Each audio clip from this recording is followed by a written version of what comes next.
Hello and welcome to the Link Podcast. The Link Podcast is created to build community through conversation. We focus on stories of creatives, business owners, community leaders, and all-around interesting people from the community of Lincoln, Nebraska. We welcome you to come learn about your neighbors as we have conversations with them and discover their stories.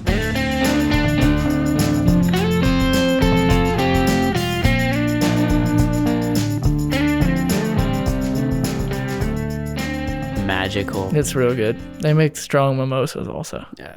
I had one mimosa. Oh yeah, Brooke was telling me about it on Valentine's Day, and we had some mimosas, and Stefan said he was feeling it after.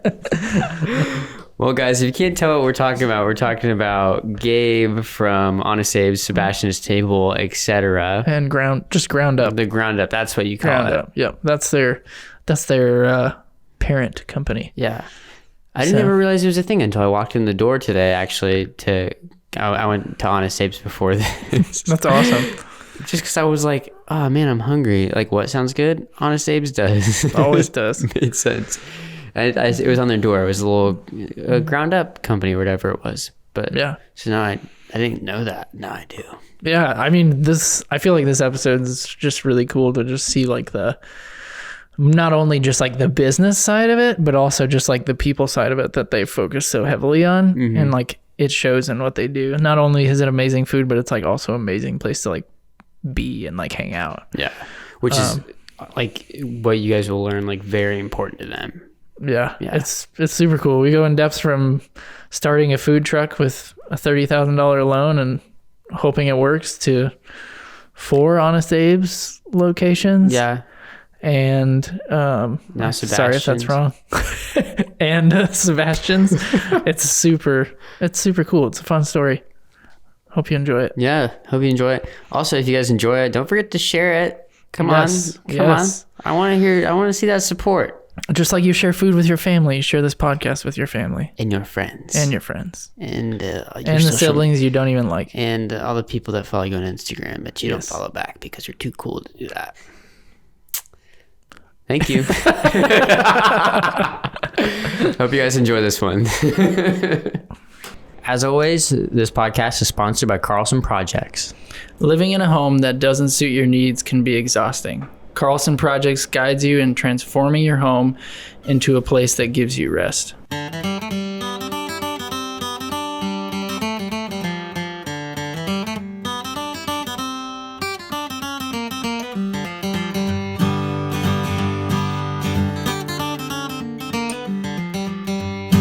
Anyways, well, cool. Well, let's just get started. Let's do it. Yep, let's do it. Hello. Hey, dude. Well, it's super good to have you on. Thanks, man. I'm glad we were able to make it work. Like I said before, it's super interesting to me. You have probably 2 of the most recognizable local restaurants in Lincoln, and only people who know you know it's yours. Yeah. So I think that's pretty cool. So I'd like to know the kind of the story behind why you guys got into restaurants, how that came from. Did you grow up in Lincoln? You can start kind of wherever you want, and then we can kind of ask questions from there. Yeah. Well, thanks for having me on, by the way. Oh, of course. Yeah. So from Lincoln, business partner Eric, also from Lincoln. We're actually cousins. Maybe people who know the business don't know that. But yeah, so why Lincoln? I mean, for us, I think it's always been kind of let me start a little bit earlier. For Eric and I growing up together, we played in a band together. We hashtag waiting for Gabe. No. Throwback. Where are the CDs at? You guys have a pile of them here, right? You guys probably listen to it every night. My parents might in their basement somewhere. Wait, I had some CDs and they were never opened. What kind of music was it? Oh, man, Stefan, you know what I did, and I'm going to put you on the spot. What kind of music was it? It's kind of because I don't know. It's kind of Relient K, rock and roll kind of style. Yeah. Okay. Yeah. I mean, we wrote it and enjoyed. I mean, we know. I think we took ourselves moderately serious. We thought we were better than we were, but we had a really good time. But so Lincoln City is where we grew up, and I think we've got a lot of people in this town that we love, and I never really had any aspirations to move. anywhere. There's times where I've thought about it. But for Eric and I, it was kind of like this friendship that we've had for a long time. And like his brothers are super close with them, and family functions and all that kind of stuff. So kind of to maybe go up to like 2011, from childhood to 2011, there was times where maybe we weren't as close, and he went off to Seattle with his wife and came back with a Culinary Art Institute degree. And it's like, dude, I got this awesome idea. Super pumped. I want to open a food truck. And I'm like, okay, that sounds cool. So, yeah. But, if you want to like grab some ingredients at the store, show up to our place and let's cook some food and eat it. And then the more we kind of to rekindle that friendship and ate food together, it was like I started to kind of think, man, this is actually a really neat idea. And he started to kind of express maybe some of his goals and his vision for the company and some things. What were you doing at that point? Yeah. So a couple different things. I was mowing yards for a while, and then working at a mail house here in Lincoln. It was really just more or less like, what can I do to make money? And For sure. And I think we had a little one and kid at home and mortgage and married. And so for me, it was more or less like I didn't really have anything set in stone for me as kind of like a craft or anything that I could say, well, this is, I had some dreams, some things that maybe I thought about doing, but nothing that really kind of was for me, nothing that had settled. And I'm like, okay, I'm going to go for it. And Eric kind of came back into my life in kind of probably a really important time, because I was kind of at a crossroads at the job I was at before. It just wasn't a good environment for me. I wasn't growing. I wasn't really there's no way I was going to be making more money than I was at that time. And so it was just really kind of a stale moment where I'm like, growth needs to happen. And so he came back and started talking about this exciting, like entrepreneurial, I'm going to open restaurants, and we're going to do this and we're going to do that. And so we kind of agreed to go into it together. And yeah. And had you had any desire to cook anything at that point? Or was that in your family at all? Or a little bit. I think like not personally. So for me, like the cooking aspect is fun. Like it's cool. I think there's art and chemistry and science and all sorts of stuff that you could say is a part of cooking or baking. But for me, growing up, maybe with seeing my mom baking fresh home bread and all Monday through probably Saturday night, she'd be cooking a home meal for us. And wow. And put a lot of work in the kitchen and a lot of it's like stuff that she's given us now. She's kind of handed us like special ingredients to her cookies that she'd make or whatever. And so, I think there's some passion I had maybe as a kid in the kitchen, just watching my mom.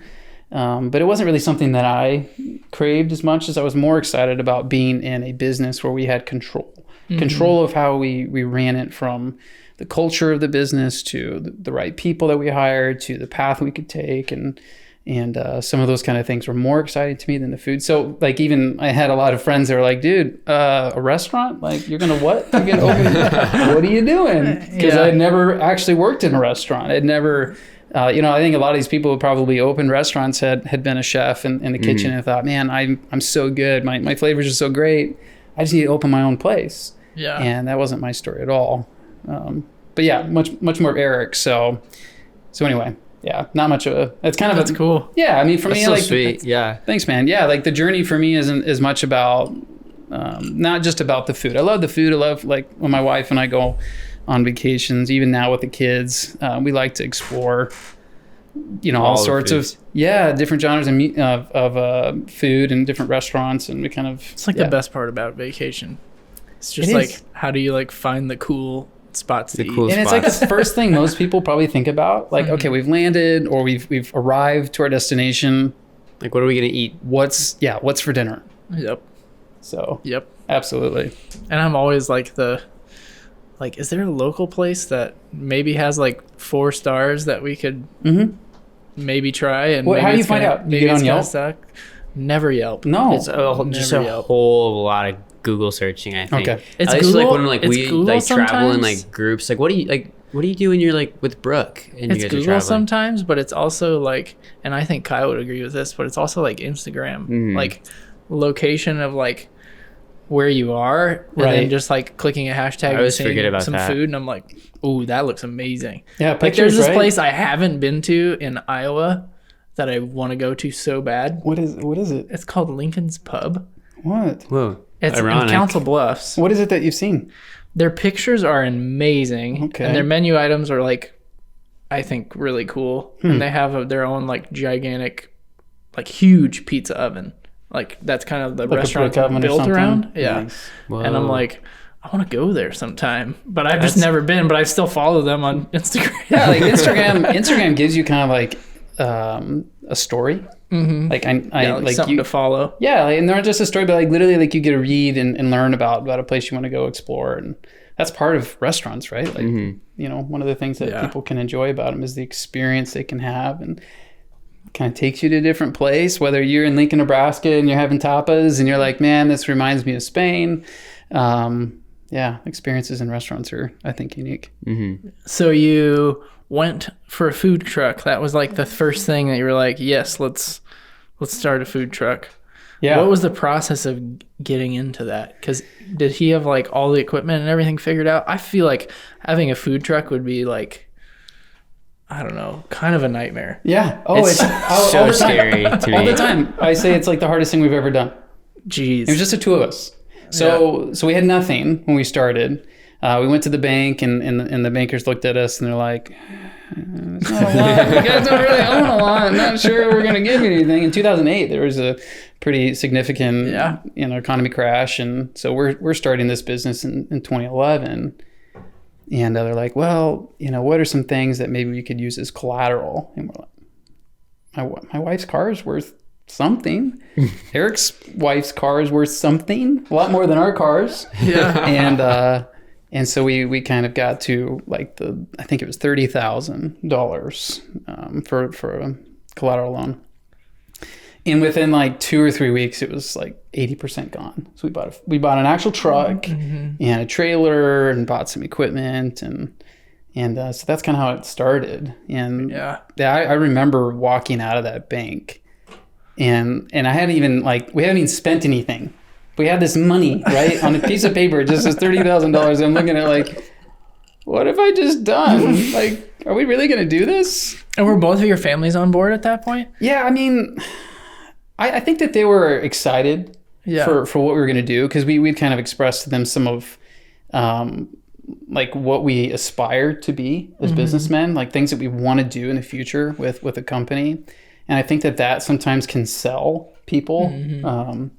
But the idea of a food truck is like, I'm sure there were people in my world that were like shaking their heads behind the scenes, like my kid or my brother or whatever, my friend is kind of doing this, and I don't think he knows what he's getting into, and they were right. I had no idea what I was getting into, but yeah. So I mean, starting a food truck, man, it was amazing. It kind of gave us a small grasp of what running a business is like, how to save money, how to buy the proper equipment, how to train yourselves to be good leaders. I mean, there's these small things, these attributes about who you are as a business person that can transfer down the road. Yeah. And so some of that was good.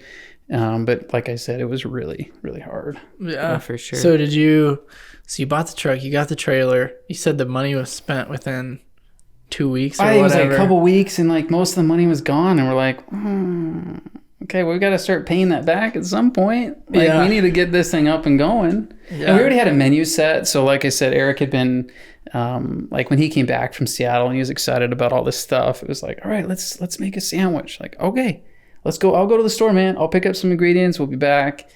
And it was called a Cuban. It wasn't an actual Cuban for people that know what a Cuban is. It wasn't that. Yeah. It was, and later named the Washington, but it had like spiced pulled pork and awesome sauce and romaine lettuce and Peppadew peppers. And Ooh. yeah, like it's one of my favorite things we've ever created. But It was so we the had- first, yeah? Yeah. It That's was our sweet. first, it was our first sandwich. It was our first main item. Yeah. So it's like, that's why we ended up calling it the Washington. Okay, that makes sense. Kind of after, the first president, right? And I don't know what this president theme is. I don't know why we go that route. I was Wait, saying so Seattle, when, Washington. No. We'll say that. Yeah. So going into it, like, it was branded Honest Abe's from the beginning. Is that what it was? So or- Ground Up Restaurants is the DBA. So actually the food truck was called Ground Up Kitchen. Okay. Yeah, so totally different, or GUP is what a lot of people called it. So the brand for Abe's hadn't really existed at that point. Like we had talked about burgers, kind of like in the, future, like, hey, we'll come back around to that idea if we can. But to get our business off the ground, we gotta start with this food truck. Nice. And because honestly, like the idea of like jumping into a brick and mortar and signing a lease, for maybe 3 years if you're lucky. It's terrifying, especially like, and I think probably way harder than a food truck because you've got a lot more.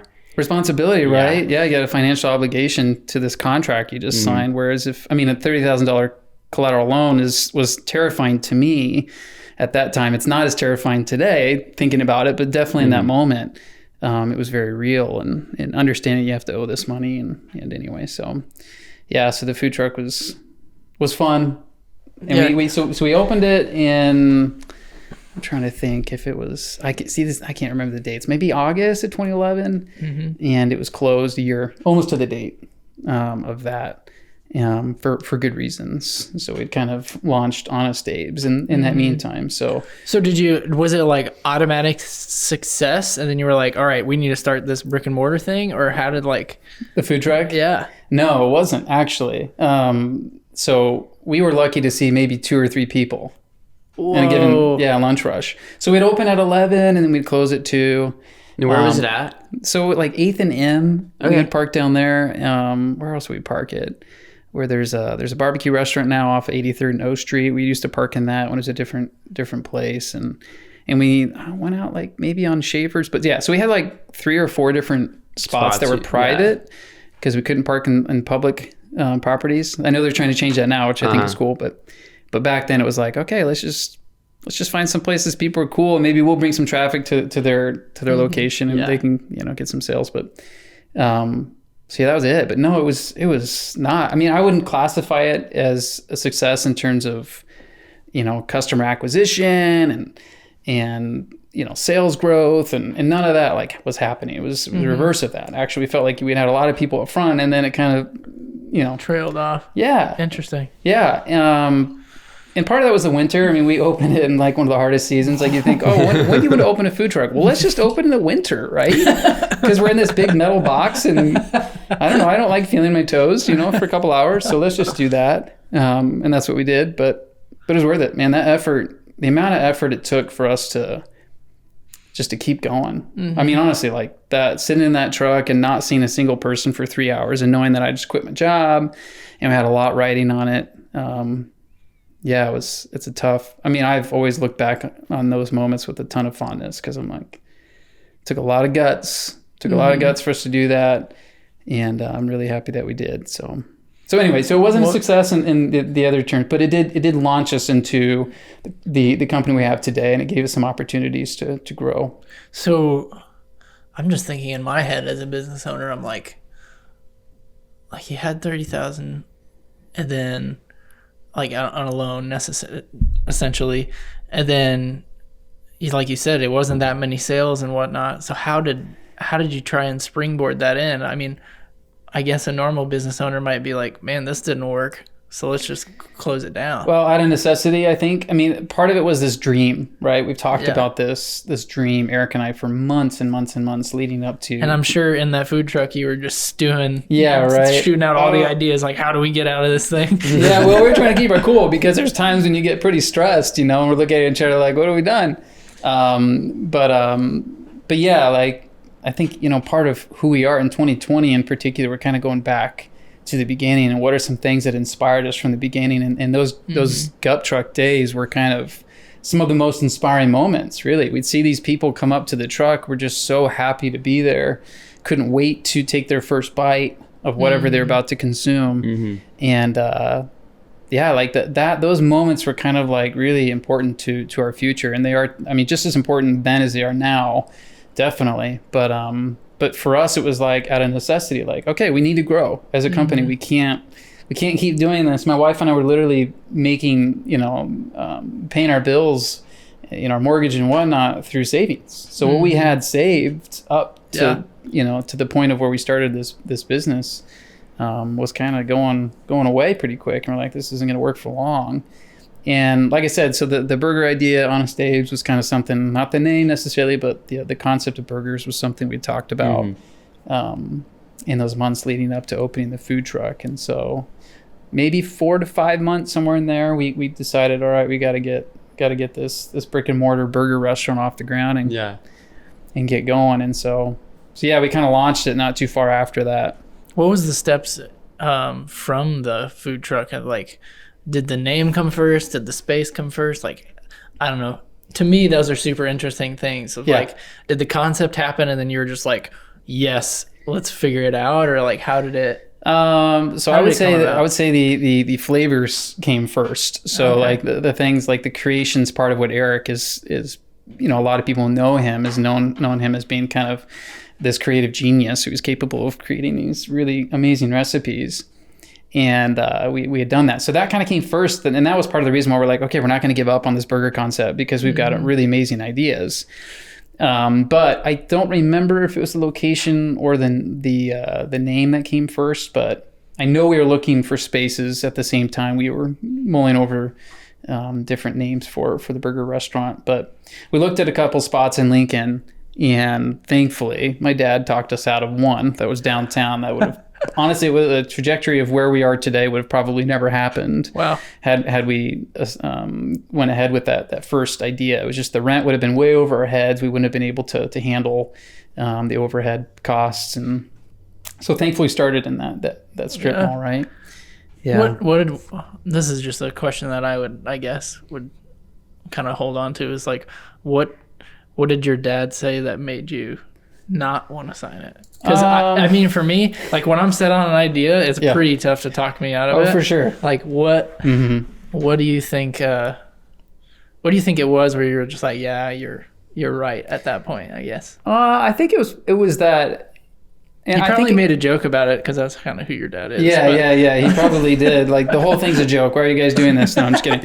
But like, no, I think he just talked business sense into me, right? And I think most entrepreneurs who are more of like my story, who have little experience, and I mean honestly, even like schooling for me was totally different. I was at the university for music, wasn't even thinking business at that time.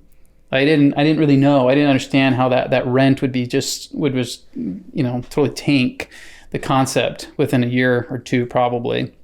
I mean, you never know. Maybe it would have been okay, but I really don't think that it would have been. So I think that he talked some business sense into me, and we kind of sat down and looked at the numbers more seriously, and I think we recognized, all right, this is just a little bit too much for us, and the amount of years you'd have to sign for a lease, and it just wouldn't be smart. So yeah, like I said, thankfully we kind of went a different direction. We found kind of a more humble location, which is kind of our motto from the beginning too. Like, we started with very little, and I think starting in a humble location was a good thing for us, and just a wise business decision. So yeah, and Honest Abe's, the name was kind of like, I'm trying to think. I mean, we were with a good friend of ours. His name's Ben. At Old Chicago. I think we had a couple beers and we were just hanging out. We're like, man, we got this really cool idea. Help us. This guy's so creative. I mean, he's a genius in his own right, in his creative sense. But we're like, hey, we gotta come up with a name. And I think we started talking about like inspirational people.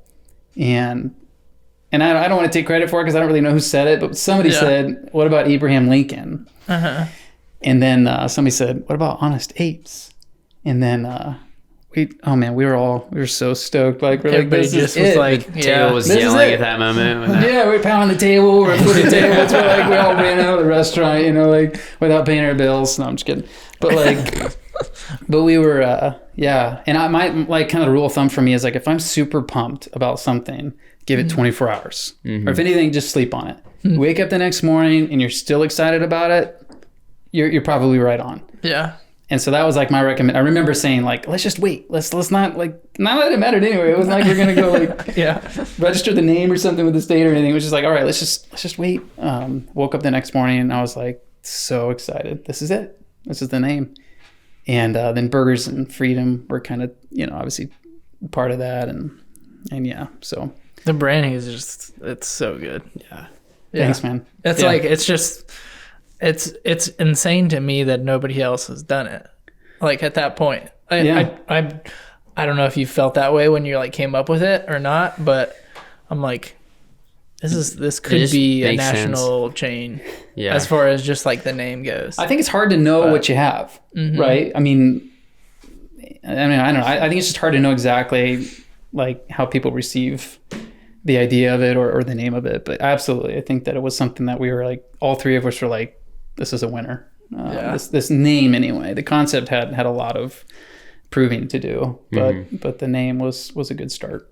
So then that was at Meadow Lane? Yeah, Meadow Lane, 70th and Vine. Yep. Yeah. Meadow Lane happened. I just remember like the first time I walked in there and I was just like, this place is tiny. Yeah.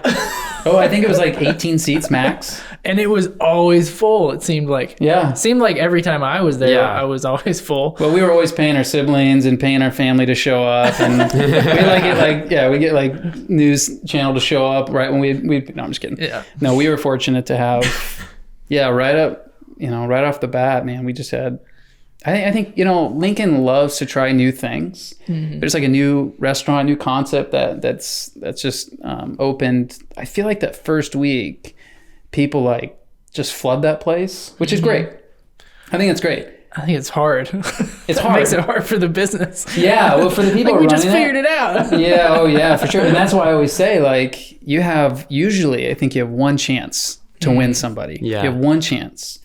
And so like if you see a new face walking in the store, like you got to impress that person. You should be doing what you're supposed to be doing anyway by providing great service and doing everything you can to make sure the food is the exact same way it's supposed to be. But as far as like seeing that person in, kind of a unique moment for them, that they're showing up to our store and they want to consume our product, they've chosen to spend their money on our product, where they could have gone somewhere else and more conveniently got it in a drive-through. It's a cool thing. It's an honor, for us to have people that choose Abe's. Yeah, that's really cool. That's sick. Yeah.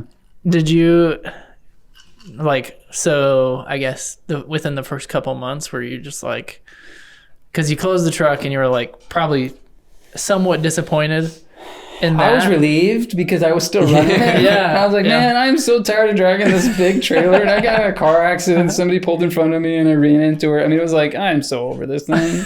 It was like, it's kind of a badge of honor. Like there's the people who've worked for us the longest who had a chance to serve out of that truck. It's kind of a badge of honor, but no, I mean, just to be honest, like I was so ready for it to be done. And just operating out of a brick and mortar, and you have like, dish pit, and you got a huge refrigerator, and we ended up putting a walk-in in the back, had a big hole cut in the building so we could put a walk-in in the back, and it was a big deal. But so Abe's got a lot of space, which a lot more space. So like 18 seats.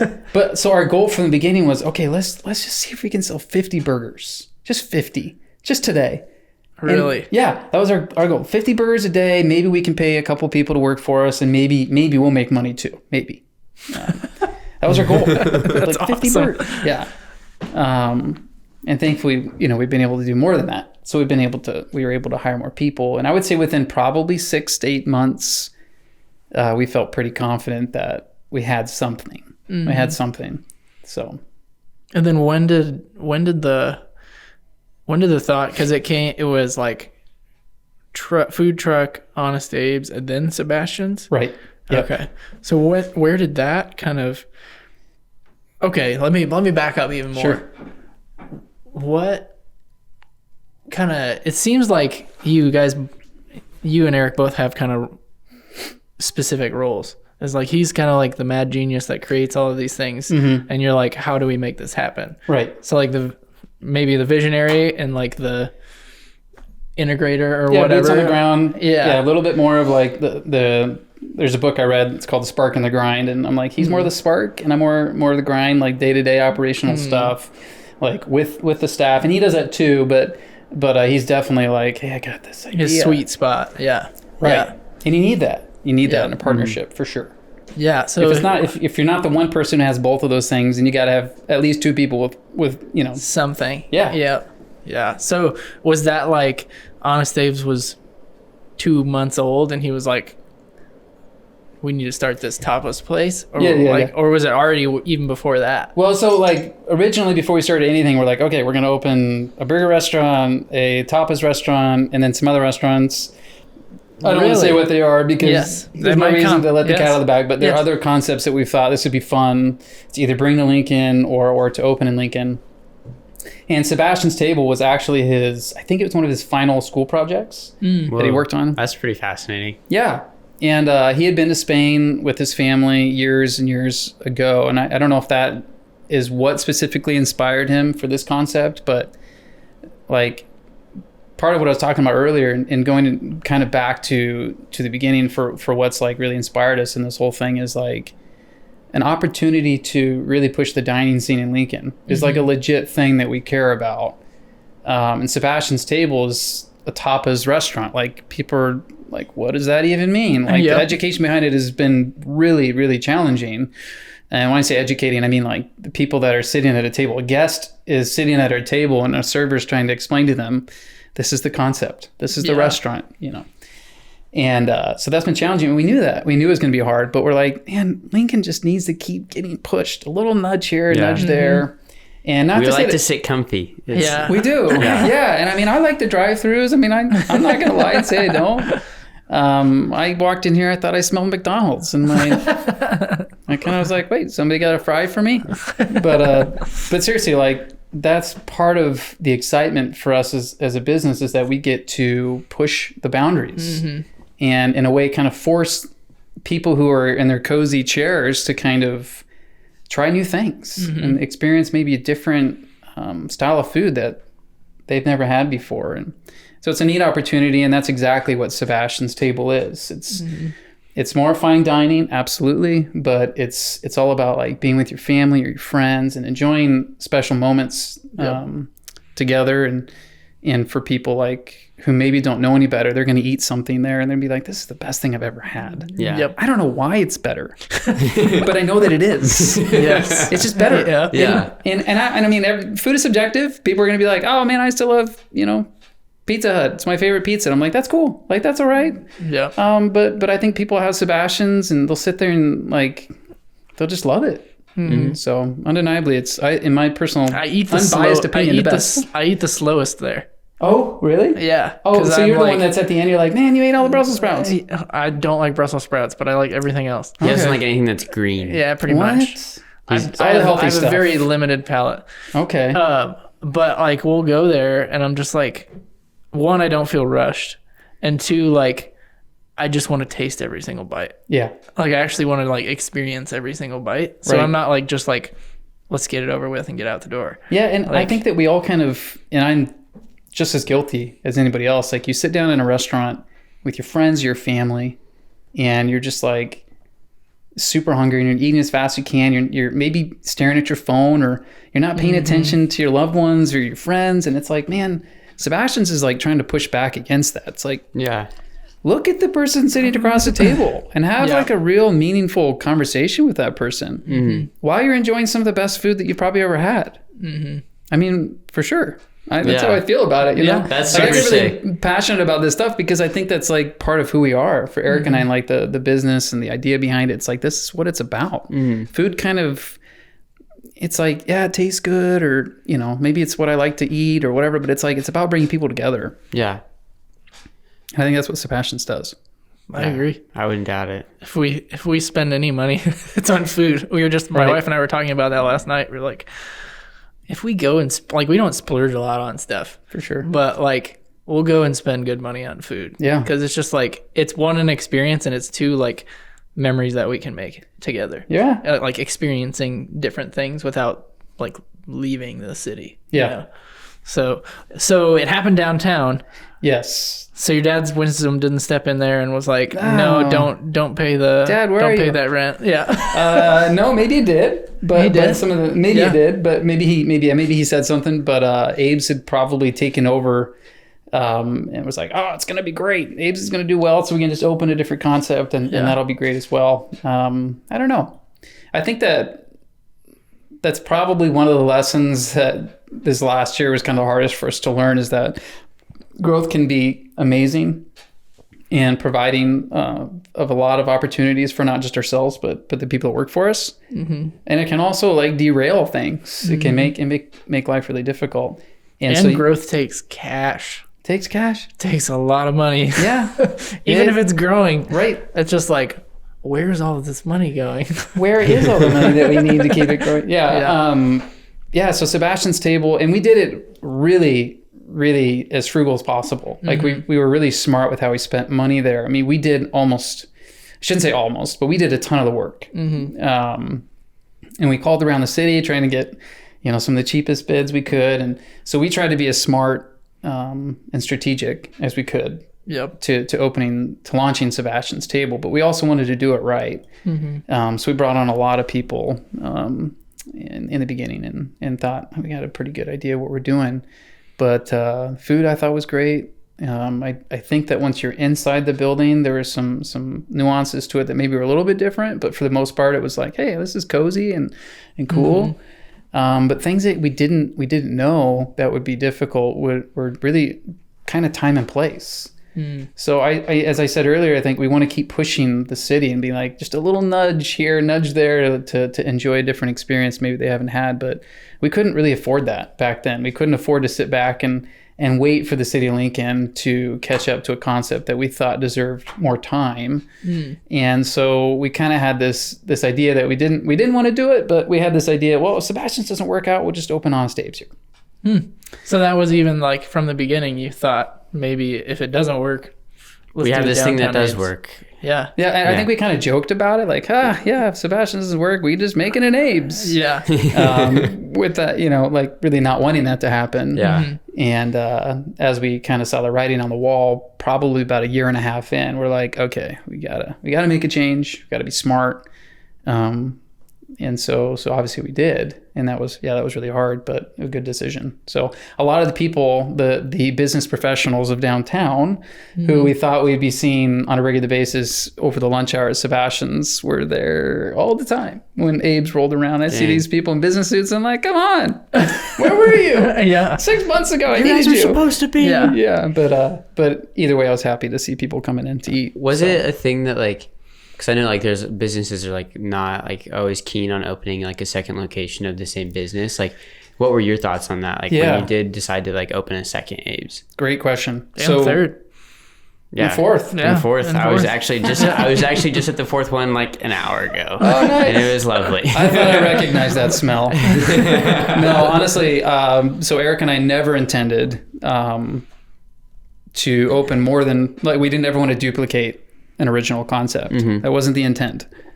And I think we recognized that through Meadow Lane, we grew that to a point where we were like not able to, we were at capacity plus. People were not, we heard all the time, I just don't go there anymore, man, because I'm getting tired of never having a seat or always getting it to go. And so we're like, okay, we got to do something about this. It's a great problem to have. So we expanded down to the corner and added like probably 80 seats or whatever it was.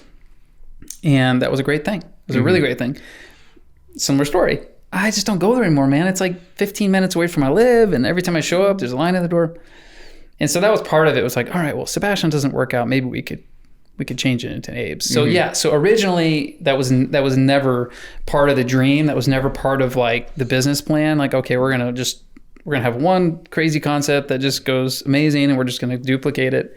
But we recognized like, okay, Abe's could help provide a journey for us, maybe different than how we saw it, but kind of a cool thing. And so so opening the second Abe's downtown was definitely a hard decision, but a good decision for us.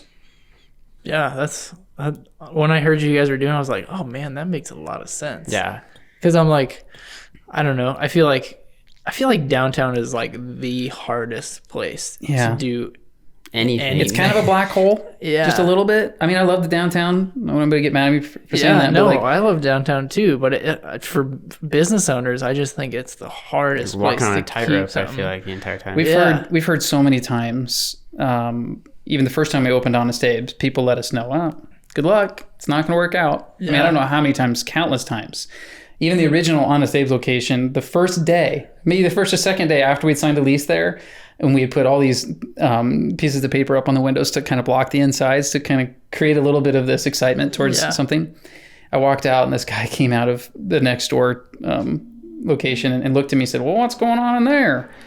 I said, oh, we're going to open a burger restaurant. He's like, oh, good luck. This is where restaurants come to die. I was like, what? No one told me that before I signed the lease.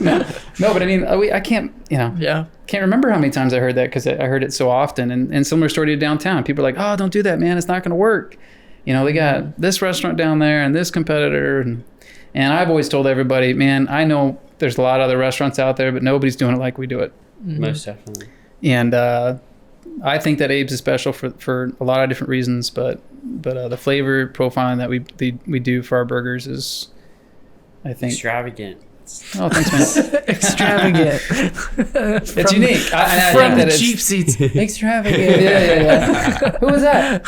Who is that guy? So yeah, the second concept has done well, and it was a good thing. Good, smart decision. Then when did coming up to, I guess, today, how did the South one kind of happen? Did they come to you, or did you kind of develop the space?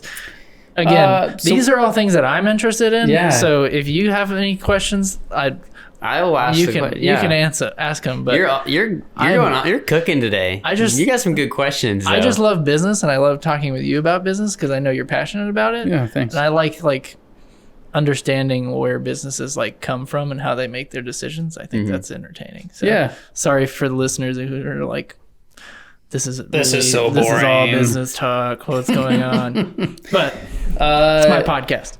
Yeah. No, it's good. So yeah, the third and fourth location, I think it's a similar story to the downtown and expanding at our original location to the corner was we just have so many people nonstop. Mm-hmm. And I mean that, and I'm trying to say that in a humble way, and I'm not trying to sound arrogant at all, but we would always be contacted by people. Hey, if you put one out south, I could bring my family, or I could bring my friends, or when people come to town, would take them. It's just, I don't know, for people it was too long of a drive, or they didn't have enough time for their lunch break, at work, or you whatever gotta it nudge was. them harder. That's what needs to happen. Come on. It's not convenient enough yet. Okay, we'll open one out north. Oh, but you didn't put one out south. And you know how expensive this is. Just stop complaining. Just drive an extra 5 minutes. Yeah, come on. The bus, it's free for you, maybe. I don't know. But essentially. It's close not, enough. Yeah. It's not free 99, but it's getting close. Yes. So anyway, but yeah, I don't even know what we're talking about. Yeah. So the South one on 84th. Yes. How did that development even happen? Because that piece of land was just a desolate, barren land for a long time. Yeah. Well, I hope people don't still think that. No, I don't think it is at all. It's super cool how it has gotten developed, and it's actually seems to be working. There's a stoplight there now. It's a spot now. Oh man. Yeah, a lot of people on 84th Street are forced to look at our signs now because we really wanted that. Man, that sucks. Oh, Abe's. Okay, I'll turn. Yeah. No, I think there's a lot of locations in Lincoln that we've been looking at, had been looking at for a while. And we were fortunate that when we opened the third location, it didn't really impact us in a negative way. Mm-hmm. It was a good thing for us. And so right away, I think and Eric more than me, I think is always dreaming and excited about the next thing. And we knew we wanted to bring Sebastian's table back. Mm-hmm. And so when we opened that third Abe's, we're like, all right, let's kind of fix our eyes on a location in Lincoln where we think that could work. Mm-hmm. And so that's kind of what came about on that Glen Oaks location. And I think opening Abe's was tons of people on the south part of town were always like, hey, open one close to me. And so that had a lot to do with it. And also maybe another Abe's to help support Sebastian's, because we knew it was going to be a pretty expensive adventure over there, and has been. And do you think, so was the building already up? Yeah. Or were the plans Just happening, a shell. or? So they just had a shell. Yeah, dirt floors inside. And yeah, so that was like our first real time of working through this whole process of having an architect and meeting weekly. And That's probably really sweet though, because you could really create your own thing. yeah, that's exactly how we saw it. I mean, with Abe's, we thought, okay, well, this is kind of like, we'll do the subway tile up to a certain height. Yeah. The bathrooms would be a certain color. We'll have concrete polished floors. I mean, we had a chance to really call the shots. And we still messed it up. There's some things we wish we could go back and change about it, but That's construction. yeah, it always is, right? You get to the end, you're like, oh, I forgot to add a bathroom. Oh, can we go? No, I can't change it. Okay, but like, yeah, I mean, so it's kind of one of those things. But yeah, it was a process. It was really, really exhausting. Actually, like, you're so excited in the beginning, and then you just get burned out towards the end. And yeah, we ended up opening quite a bit later than we had anticipated, and we kind of felt like that, unfortunately, was kind of a negative impact on the opening of it. But yeah, we love that area, and I think honestly, as city of Lincoln continues to grow out that direction, it's just gonna increase the population in that area, and I think that we'll get more and more people to that area. So I absolutely agree. That's cool. So what made you want to do Sebastians again? Yeah, so Sebastian's like is part of us, just like, that's just who we are. Like from the beginning, like we didn't ever want to quit on that concept. So that kind of goes back into what I was saying earlier, where it's like, hey, the city of Lincoln needs this. And I know that sounds super arrogant, and I don't want it to sound arrogant. I don't think it sounds arrogant at all.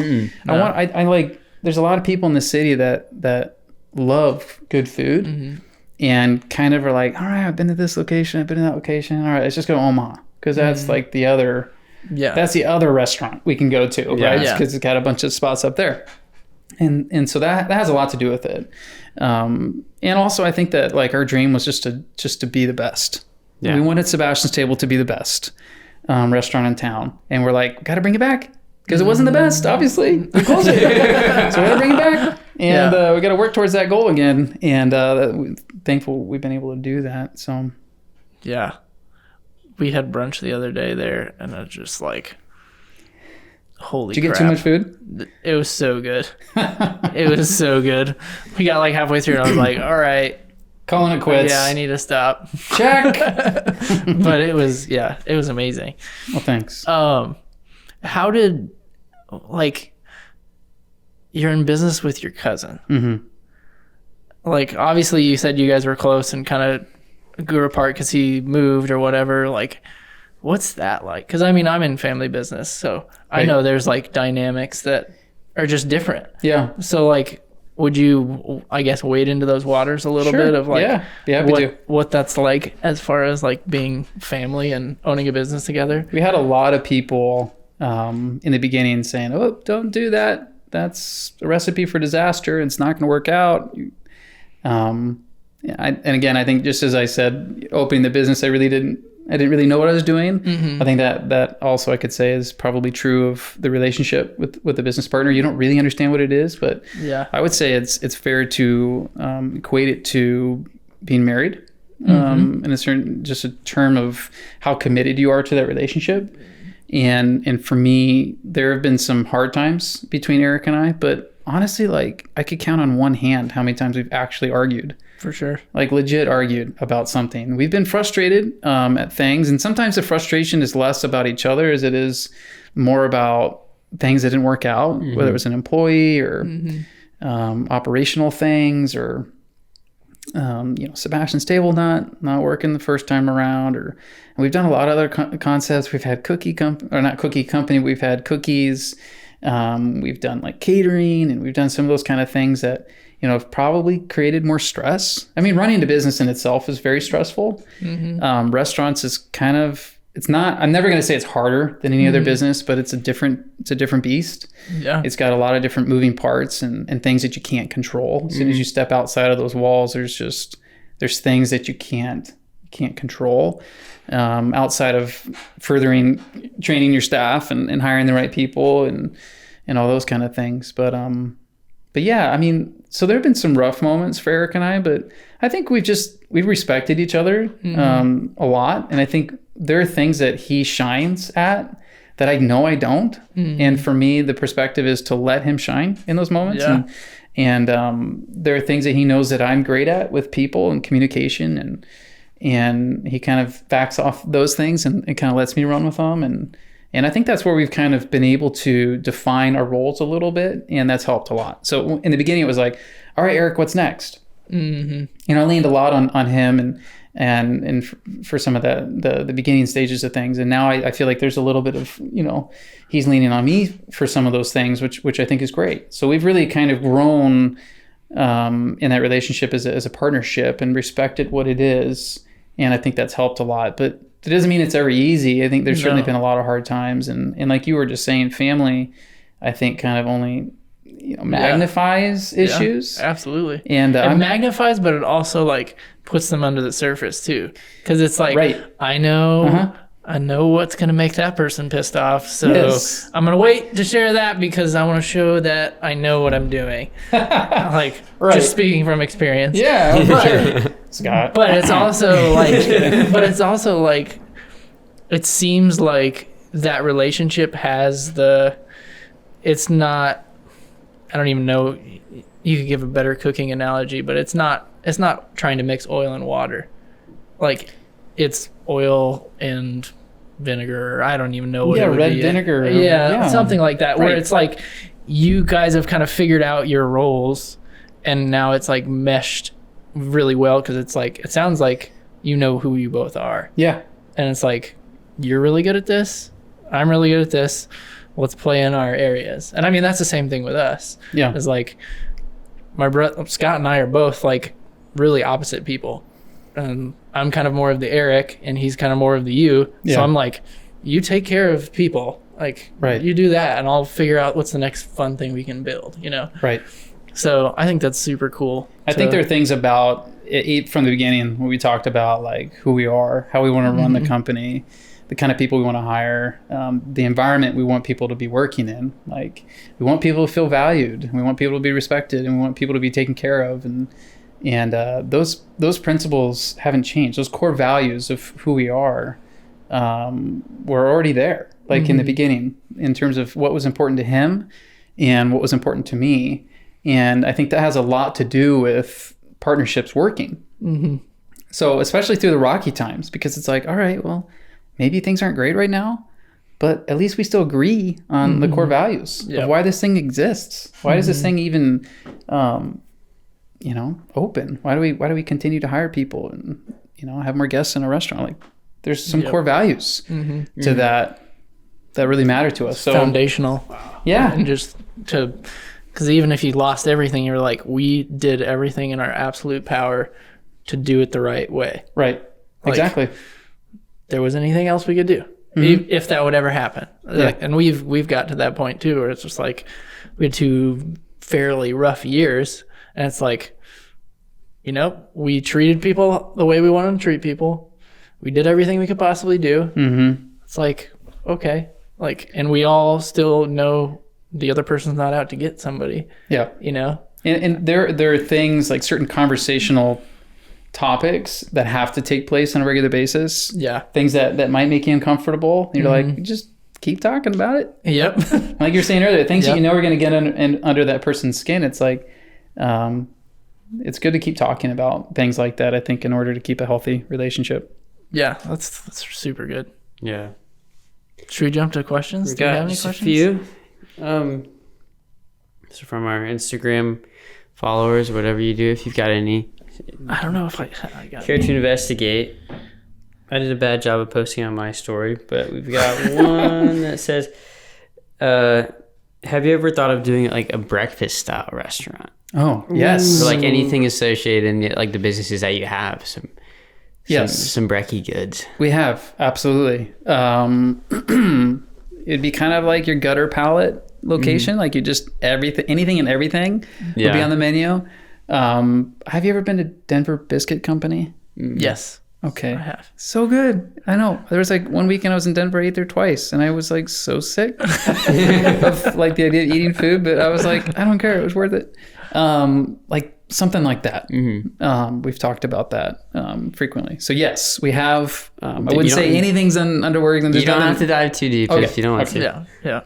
We're not forcing. But you if you want good breakfast food, just go to brunch at Sebastian's. There it is. See, we do just breakfast. wait an hour. Freaking good. You know you're sleeping in anyways. It's freaking good. And then one is, what's the best drink to pair with a burger? And then can you maybe provide a few examples from your menu? Ooh. Oh man, the best drink like at Abe's? It's got to be the birthday shake, in my opinion.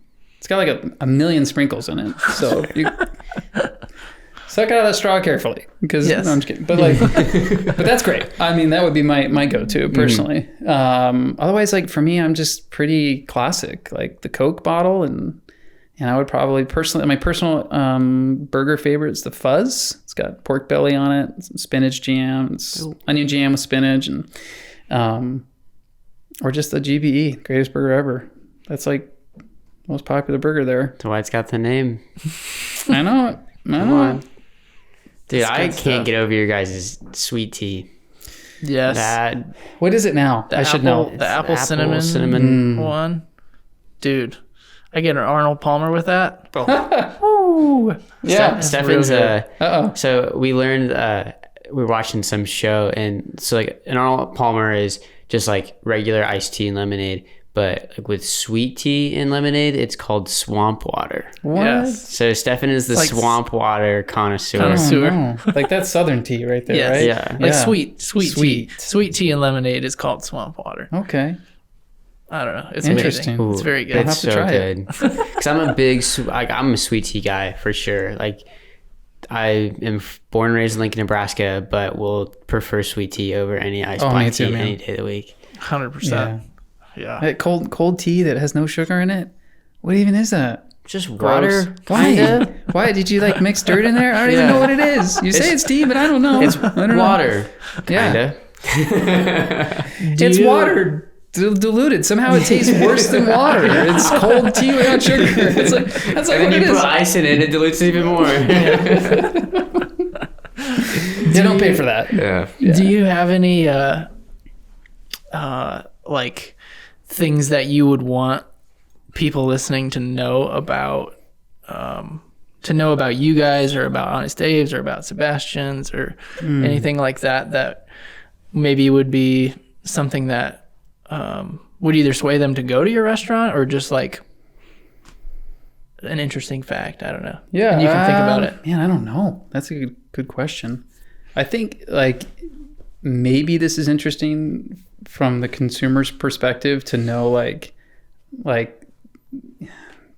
what's inside my head from a business person's perspective is like that I care more about the people that work for us than the sales. Yeah. And I care more about knowing that they're being taken care of, and that I like try and encourage the managers to understand like, hey, you have an impact on people's lives.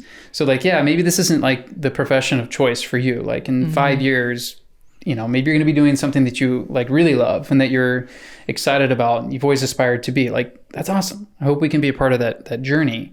But for me, it's like, while you're here, think about impact. Think about the people that work underneath you, the people that will go into their realm or wherever their neighborhood is, or to their lives, and if it's goodness or how they treat one another, we have impact. We have a chance to make a difference. And so like when you dine in our restaurant, you're like supporting that in a way.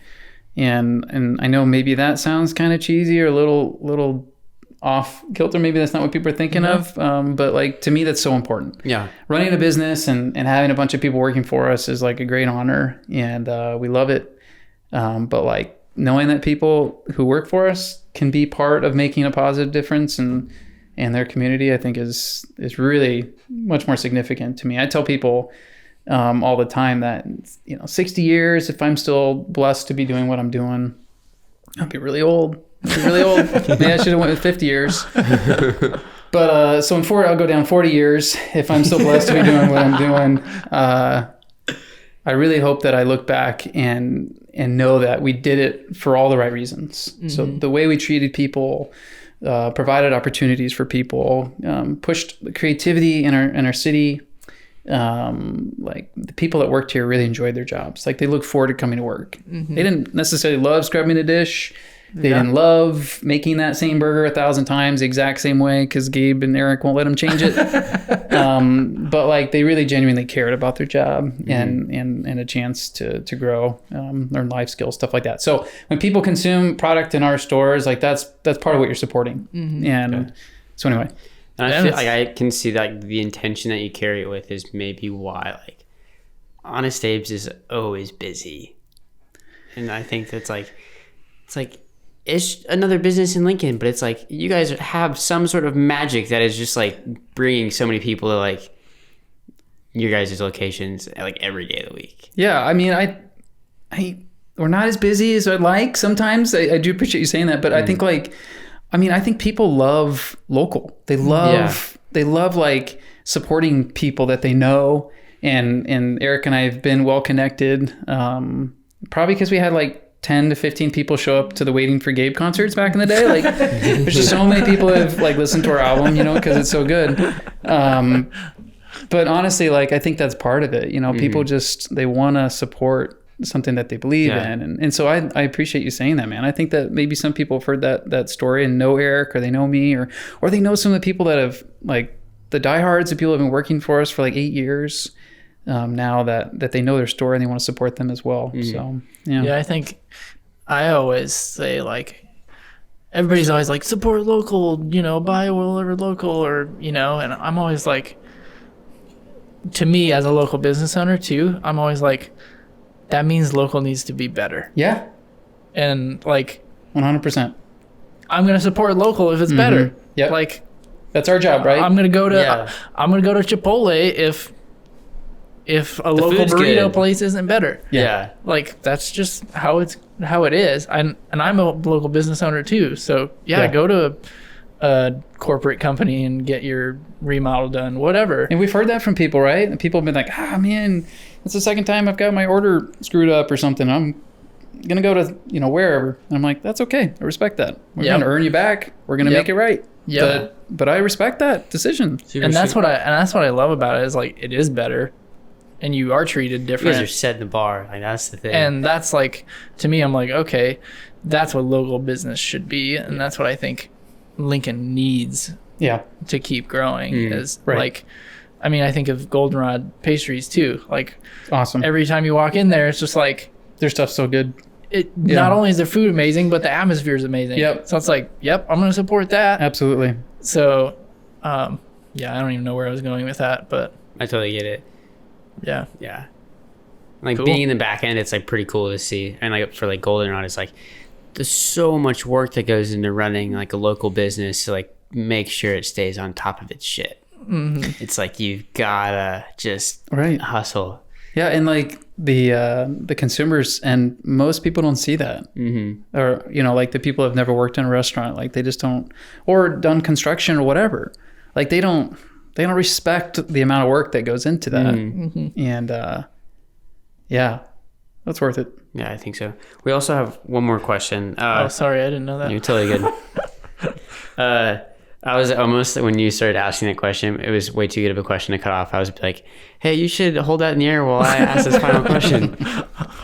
How did you have the courage to take on such a big business with a risk, with like the risk, like you had a family to support? Mm-hmm. Mm-hmm. Yeah, definitely. Any startup has risk. Yeah. Even if you got a ton of money, or if you have very little money, there's always risk involved. Mm-hmm. And I think there's other things too, psychological, emotional, physical. There's a lot of other risk involved with entrepreneurs. And I think for me, I was so excited about similar things that I was just talking about. Like when people choose to eat at Honest Abe's, they're supporting. I don't want to say it's a cause. It's not a cause. It's a for-profit business. So I'm not trying to act like people should eat there to help everybody out. We want to sell burgers, but like there's some passion involved. Yeah, you're doing it with intention. Yeah, obviously to sell burgers, but yeah, but we want to be like leaders in our community. We want to do things right by the people that work for us, and I'm really genuinely excited about creating opportunity for people that work for us. Like that, like gets me excited. Like if we're doing more stores, or if we're opening different concepts or whatever it is, like that's giving another person a leg up. It's giving them a promotion, or giving them, you know, a higher salary or whatever it is. And that's good for them and their family and their future. And so, I mean, anyway, so for me, like, I think there was some of that probably in the beginning that I was so excited about the idea of running that. You're just like, we've got to do it. It's going to work. Yeah. There's no way we could fail. People are like, there's some crazy odds though for restaurants. It's like within the first 5 years, 80% of restaurants close. And like within the next 3 years, like another 15% will close. So like getting to year 7 and year 8 is like pretty monumental. Yeah. And so as soon as we got to year 8, I just wrote it off. I'm like, hey, we're good. Don't need to work anymore. Everything's solid. The odds are in our favor. Yeah. No, but seriously, like that was a pretty big deal. But yeah, so risk is always, and even as like this last year was a really hard year for us. So we opened Sebastians and then the 4th Abe's and like that was hard.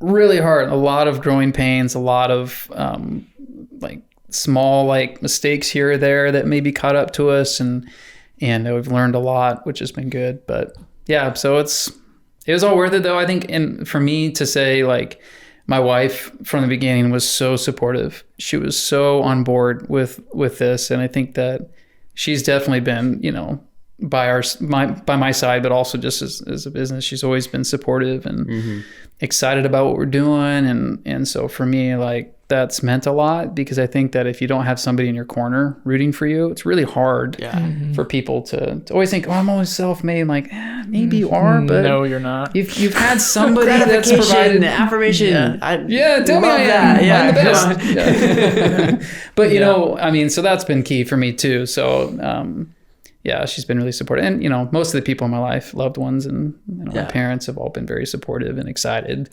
And they like to eat at Sebastian's quite frequently. So we're okay with that. Heck yeah. That's super rad. Yeah. Dude, you do such a good job of telling a story and like talking about what you do. Like, seriously. Oh, thanks. It was epic. Well, good questions. It was all right. Yeah. Just messing with you. It was good. No, it was great. I had Tell me I'm bad. Just say it. It's okay. I can handle it. No, I'm just kidding. We're probably the worst one ever. Yeah. No, we have. Are you cool with dumping this one in the trash, or? I'm just yeah. 3 weeks later, like, why is this the one podcast that nobody wants to listen to? I told you should have done a video of that guy's face. Yeah. But yeah, that's all I got. Yeah. Anything else that you can think of off the top of your head that you'd want to share? Or? Anybody want to shout out? Yeah. Oh, what? Anything? Shout out? You can do it. Dude, the floor is yours. Oh, man. I don't know if I have any shout outs. I'm not good at that. Kudos to all local business, though. People that have risked a lot and worked tirelessly. People that put in 100-hour work weeks to get where they are today. Even if it doesn't seem like they've grown an inch or earned another dollar, it all matters. So kudos to everybody out there.